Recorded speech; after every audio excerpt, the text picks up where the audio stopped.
Isaiah chapter 7.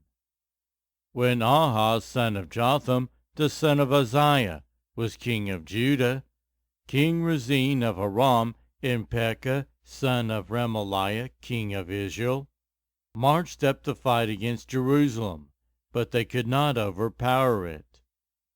Now the house of David was told, Aram has allied itself with Ephraim.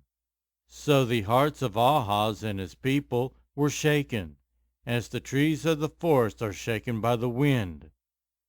Then the Lord said to Isaiah, Go out, you and your son Shear-Jashub, to meet Ahaz at the end of the aqueduct of the upper pool, on the road to the launderer's field. Say to him, Be careful, keep calm, and do not be afraid. Do not lose heart because of these two smoldering stubs of firewood, because of the fierce anger of Rezin and Aram and of the son of Remaliah. Aram, Ephraim, and Remaliah's son have plotted your ruin, saying, Let us invade Judah, let us tear it apart and divide it among ourselves, and make the son of Tabeel king over it. Yet this is what the sovereign Lord says. It will not take place, it will not happen, for the head of Aram is Damascus, and the head of Damascus is only Rezin. Within 65 years Ephraim will be too shattered to be a people. The head of Ephraim is Samaria, and the head of Samaria is only Remaliah's son. If you do not stand firm in your faith, you will not stand at all. Again the Lord spoke to Ahaz. Ask the Lord your God for a sign, whether in the deepest depths or in the highest heights. But Ahaz said, I will not ask. I will not put the Lord to the test. Then Isaiah said, Hear now, you house of David. Is it not enough to try the patience of humans? Will you try the patience of my God also? Therefore the Lord himself will give you a sign.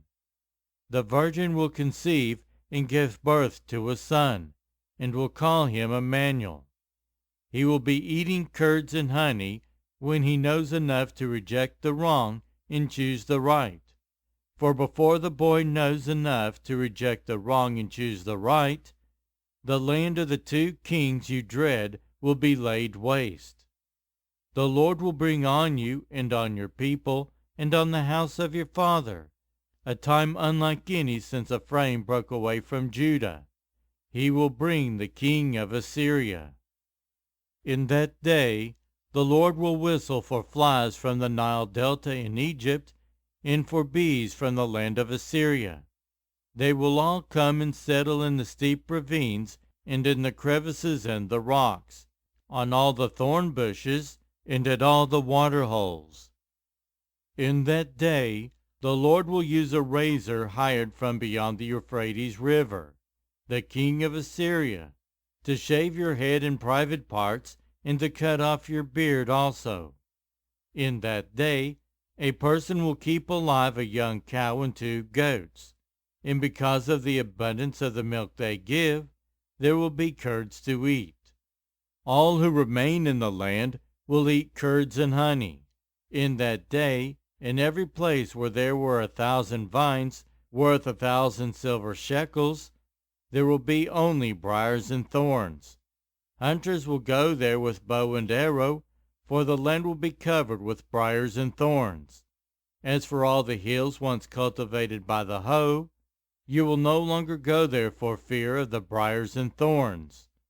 They will become places where cattle are turned loose and where sheep run.